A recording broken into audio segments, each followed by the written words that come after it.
ठीक है। यहां पर जो फंक्शन है साइन एक्स और यहाँ कॉस एक्स है, करेक्ट।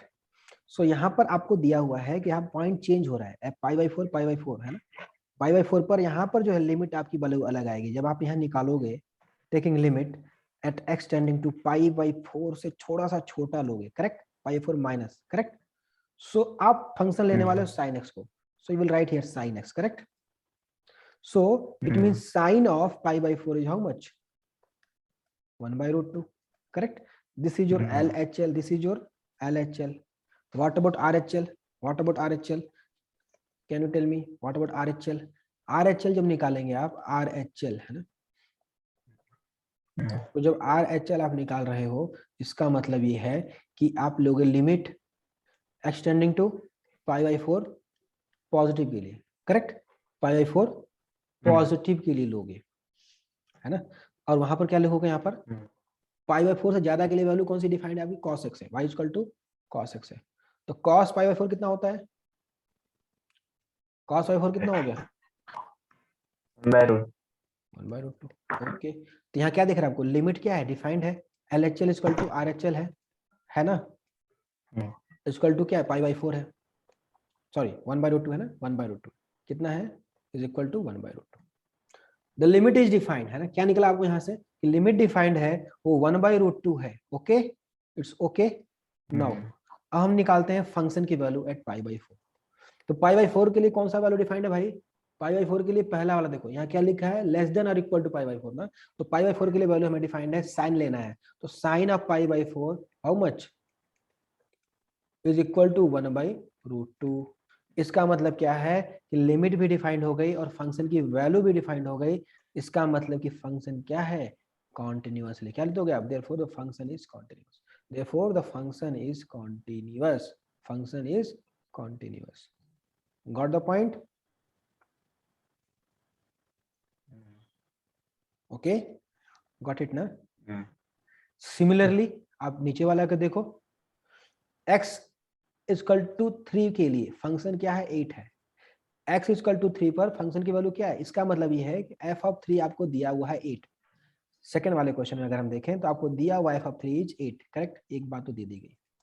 आपसे पूछा गया कि कंटिन्यूटी बताइए, कंटिन्यूअस है कि नहीं, तो आप क्या देखोगे, लिमिट एक्सटेंडिंग टू 3 माइनस के लिए, क्या देखोगे, 3 माइनस के लिए फंक्शन क्या है आपका, फंक्शन है आपका लिमिट, LHL हम निकाल रहे हैं ना, एक्सटेंडिंग टू 3 माइनस है ना, 3 माइनस के लिए, ओके, फंक्शन क्या है, फंक्शन क्या है, over here in this case if you can see, आपका फंक्शन है यहाँ पर x² - 9, करेक्ट, अपॉन x-3। तो अगर हम 3 यहाँ पर रख देते हैं तो 0/0 फॉर्म आ जाएगा, करेक्ट। तो यहाँ क्या करना पड़ेगा आपको, लिमिट निकालना पड़ेगा, कैसे करते हैं, x+3 x-3, correct. Remember the concept, limit का कंसेप्ट है ना। ये क्या आया आपको, ये आया x tending to limit of x+3, correct, of 3 tending minus, है ना। तो क्या हो जाएगा, ये लिमिट आपको 6 आ गया, ठीक है। लेफ्ट हैंड लिमिट क्या आया आपका, 6 आया। Now coming to the right hand limit, right hand limit वाले पार्ट पर आते हैं। राइट हैंड लिमिट वाला पार्ट निकालेंगे आप अगर, तो यहाँ क्या दिखेगा आपको, देखो राइट हैंड लिमिट वाला पार्ट अगर देखें, RHL देखें, तो RHL में आपका आने वाला है limit, correct, limit extending to 3 positive, और फंक्शन फिर से क्या, वही फंक्शन है कि नहीं। तो फिर से जब आप निकालोगे तो वही चीज करना है आपको, x+3 x-3, okay sir, upon x-3, okay, extending to 3+। तो फिर देखोगे आप क्या हो गया, कैंसिल हो गया, और क्या बच गया यहाँ पर, x+3 हो गया। इसका मतलब 3 + 3 कितना, 6। तो लेफ्ट हैंड लिमिट और राइट हैंड लिमिट को क्या दिख रहा है आपको, क्या दिख रहा है कि therefore LHL is equal to RHL but not equal to the function value at 3। Got the point? Is it equal? Yes. Is it equal? No, right? No. Is it equal? No. Why no? Just tell me why no. 3 से equal नहीं है ना। हाँ, as per the question the 3 value is 8 है ना, that's why it's not equal 8 है ना, 6 is not equal to 8, therefore the function is discontinuous. So understood the graph? थोड़ा आइडिया लग रहा है ग्राफ कैसा होगा इसका? Graph would be like this, right? Let's see. Graph would be like this. ऐसा कुछ आएगा, ऐसा हो जाएगा, और यहाँ पर क्या होगा? गोला. ये तो 6 होगा वैल्यू यहाँ पर, और यहाँ पर 8 पर वैल्यू. कुछ ऐसा बनाया था हमने ग्राफ, है ना? Got the point? है ना? तो ये हो गया discontinuous function. Understood? Okay. And previous one was continuous, है ना? Previous one was the graph.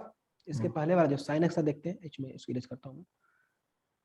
Let me erase. ये वाला जो ग्राफ थर्ड सेकंड का ग्राफ क्या होगा? ये ऐसा कुछ है ना, π/4 यहाँ पर होगा कहीं, यहाँ π/2 ले लिया हमने. तो ये ग्राफ कैसा है? sin x का ग्राफ ऐसे आया, ओके. और cos x का कैसे आता है? cos x का जो ग्राफ आता है आपका π/4 पर कुछ ऐसे आता है, राइट? 0 से π/4 होता है ना. यहाँ से क्या हो गया? cos x बन गया ये. तो ये कंटिन्यूटी ही है यहाँ पर, जो π/4 ऐसा है ना, ऐसे आएगा ना 1/2. गेटिंग और not? It's increasing, it's decreasing. So यहाँ से ये इसको पकड़ लिया. Got a point? ये ग्राफ को पकड़ लिया इसने. अंडरस्टूड ना? अच्छा, π/4 पर डिफरेंशिएबल होगा कि नहीं वो चेक करना है अगर आपको इस फंक्शन को, तो आपको देखोगे कि यहाँ पर ये शार्प टर्न ले लेगा, यहाँ पर ये शार्प टर्न ले लेगा, है ना, क्योंकि तो इसी से जुड़ रहा है ना, ये यहाँ से जुड़ रहा है, राइट? ये शार्प टर्न ले रहा है यहाँ पर. ट्राई टू फील इट, है ना, feel the fact, then you can understand. Understood नहीं? ये वाला ग्राफ आपका π/4 वाला, ये वाला यहाँ जाके मिलता और ये यहाँ मिलता था, बट ये वाला ग्राफ को लाइन छोड़ दिया इन्होंने, ये यहीं पर मिल गया है ना, π/4 पे यहाँ पर कहीं मिला, और ये पहले ही जाके टच कर जाएगा, पहले ही जाके टच कर जाएगा. मतलब गेटिंग इट? π/2 पर टच कर जाएगा 0 को, ये पाई पर टच करता है ना बेटा. गॉट इट और not? If it was sine function then it must touch at pi, but it's cos x become ना π/4 के बाद. तो आप जो भी देखोगे cos x को देखोगे, cos x को जब देखोगे तो π/2 पर ही टच कर जाएगा. इट मींस ये फंक्शन यहाँ से निकला था, लेट्स सी, ये फंक्शन निकला था कहीं दूर जाने के लिए, बट वो क्या हो जा रहा है? पहले ही टच कर जा रहा है, ऐसा. अंडरस्टैंडिंग ना? ऐसा. और यहाँ पर क्या मिलेगा? यहाँ पर शार्प कॉर्नर मिल सकता है, यहाँ पर आपको शार्प कॉर्नर मिल सकता है ना. सो हो सकता है कि नॉट डिफरेंशिएबल. अगर ये स्मूथ गया तो मतलब क्या हो गया? वो डिफरेंशिएबल है. Understood? Okay, scroll down.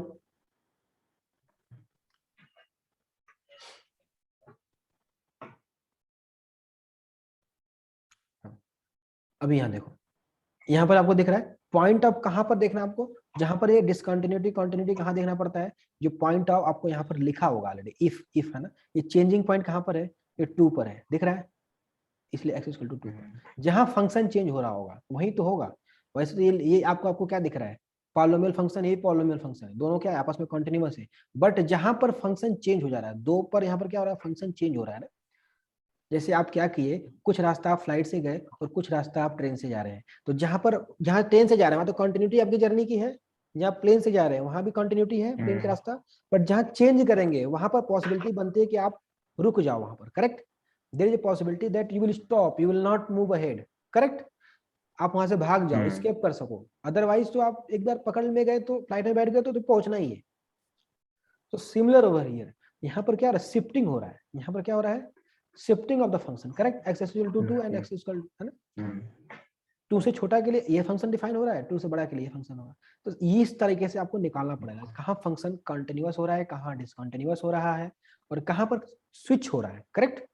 Got it point? है ना. तो उस पॉइंटों को बोलते हैं कि पॉइंट है, क्रिटिकल पॉइंट्स है. Their points are called critical points, है ना. Critical points where the function is defined और नॉट डिफाइंड, है ना, कंटिन्यूअस और डिसकंटिन्यूअस, व्हाटएवर इट इज, है ना, we are going to see it. Okay, got the point? yes. So that's why continuity and differentiability both are like linked topic. So I told you all so that you can understand it, है ना. दोनों को साथ में इसलिए बताया मैंने ताकि आप समझ सको, उसको रेड कर सको, ताकि तभी समझेगा आपको, है ना, कि यस कंटिन्यूटी क्या होता है, डिफरेंशिएबिलिटी क्या होता है, याद रहता है उसके बारे में, है ना. अदरवाइज थोड़ा मुश्किल जाता है. Okay, got it? Hmm. So now do the problem number 2.